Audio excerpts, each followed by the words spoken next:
بسم اللہ الرحمن الرحیم۔ السلام علیکم ناظرین، میں طارق اسماعیل ساگر آپ کی خدمت میں کچھ اہم گزارشات کے ساتھ۔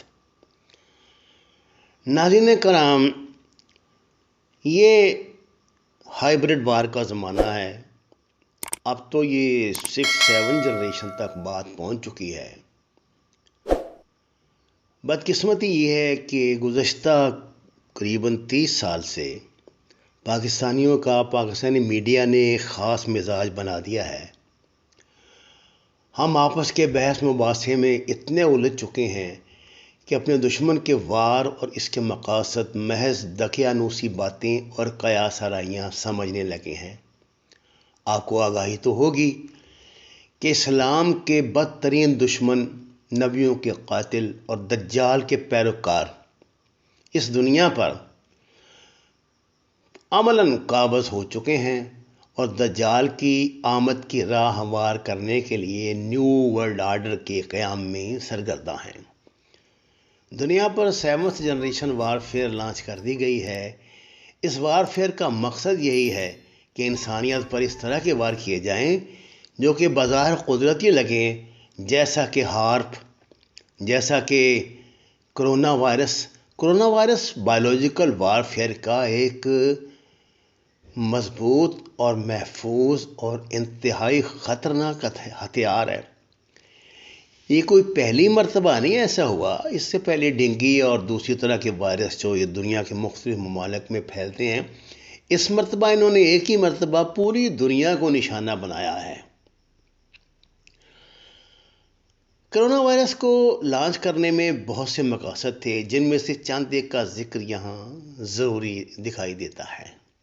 ناظرین کرام، اس کا سب سے پہلا جو مقصد ہے، وہ جو ہمیں نیو ورلڈ آرڈر بتاتا ہے، وہ ہے ڈی پاپولیشن ایجنڈا، یعنی دنیا کی آبادی کو کم کرنا اور اتنا کم کرنا کہ دنیا کے وسائل کو آسانی سے دجالیت کے لیے استعمال کیا جا سکے۔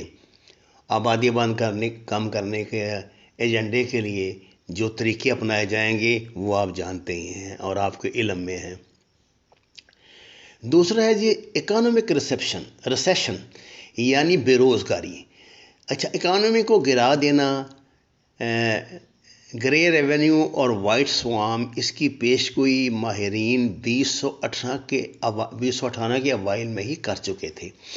جب دیکھیے یہ لاک ڈاؤن ہوگا، یہ مختلف طرح کے لاک ڈاؤن ہوں گے تو بے روزگاری بڑھے گی، اور ظاہر ہے کہ بے روزگاری بڑھے گی تو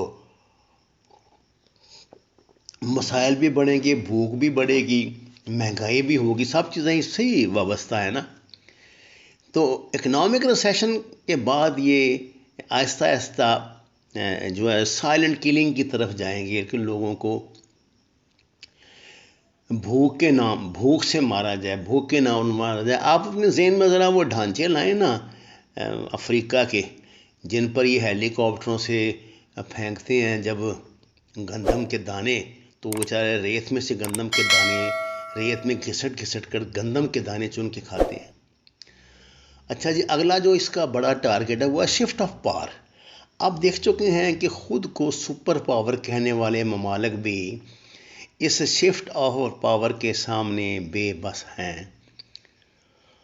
ایک زمانہ تھا کہ روس اور امریکہ دو دنیا کے طاقتور ترین ملک ہوتے تھے، اور اس کے ذریعے شیطانی ان قوتوں نے طاقت کا توازن قائم رکھا ہوا تھا۔ پھر انہوں نے روس کو ختم کیا اور امریکہ کو یونیلیٹرل پاور بنا دیا۔ اب یہ ہے کہ وہ طاقت کا توازن امریکہ سے واپس ایشیا کی طرف کر رہے ہیں۔ اس کی وجہ یہ ہے کہ بنیادی طور پہ جو انسانی تاریخ ہمیں بتاتی ہے کہ جو طاقت کا مرکز تھا وہ تو یہی خطہ تھا نا جی، میڈل ایسٹ، اور یہ ہمارا جو ہے، یہ ہمارا جو میڈل ایسٹ ہے، سینٹرل ایشیا ہے۔ یہ جو انسانی تہذیبیں ہیں، بڑی بڑی میسوپوٹیمیا تھی اور ایسی تہذیبیں تھیں، آپ کو وہ سب انہی علاقوں میں آپ کو نظر آئیں گے، یہ موہنجو داڑو، یہ ہڑپا اور یہ سب۔ اچھا، یہ جو روم اور اس کی روم کی تہذیب تھی جس کو آپ مغربی تہذیب کہہ سکتے ہیں. اس کے علاوہ ایک دو مثالیں آپ کو دکھائی نہیں دیں گی، ادروائز تو ایران بھی آپ کو پتہ ہے اسی خطے میں واقع ہے. تو اب یہ شفٹ آف پاور کر رہے ہیں کہ یہ طاقت کے مراکز جو ہے نا ان کو تبدیل کر رہے ہیں. اس کا ایک بڑا مقصد یہ ہے کہ یہ جو دنیا کے طاقتور ترین انسان ہیں یا ممالک ہیں، ان کو یہ احساس دلانا چاہتے ہیں کہ آپ بے بس ہو ہمارے سامنے، آپ کی کوئی اوقات ہی نہیں ہے. ناظرین کرام، کرونا وائرس سے ہوئی تباہ کاریاں آپ سے ڈھکی چھپی نہیں ہیں. کرونا وائرس کی ویکسین کی حقیقت بھی کچھ سے مختلف نہیں.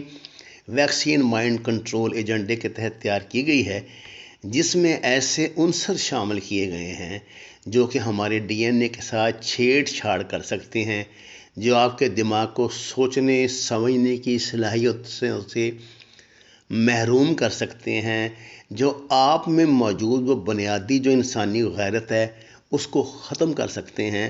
آپ کے پاس انسان اور جانور کی تمیز ختم ہو جائے گی. ماں، بہن، بیٹی، بیوی سب آپ کے لیے ایک جیسے ہی دکھائی دینے لگیں گے. میرے دوستو، یہ دنیا اب ظاہر ہے میدان جنگ بن چکی ہے، اور یہ لڑائی فوج نے ہی صرف نہیں لڑنی. اب یہ لڑائی ہم سب کو مل کے لڑنی ہوگی. خصوصاً پاکستان جیسے ملک میں ہمیں یہ لڑائی مل کر لڑنی ہوگی. بصورت دیگر تباہی ہے منہ پھاڑے تیزی سے ہماری طرف بڑھ رہی ہے. وما علینا الا البلاغ المبین. ناظرین قرآن اور نماز کو ترجمے کے ساتھ جانیے. ہمارے چینل کو سبسکرائب کریں، لائکس دیں اور سچ کے سفر میں ہمارے ساتھی بنیں. آپ کا بہت شکریہ.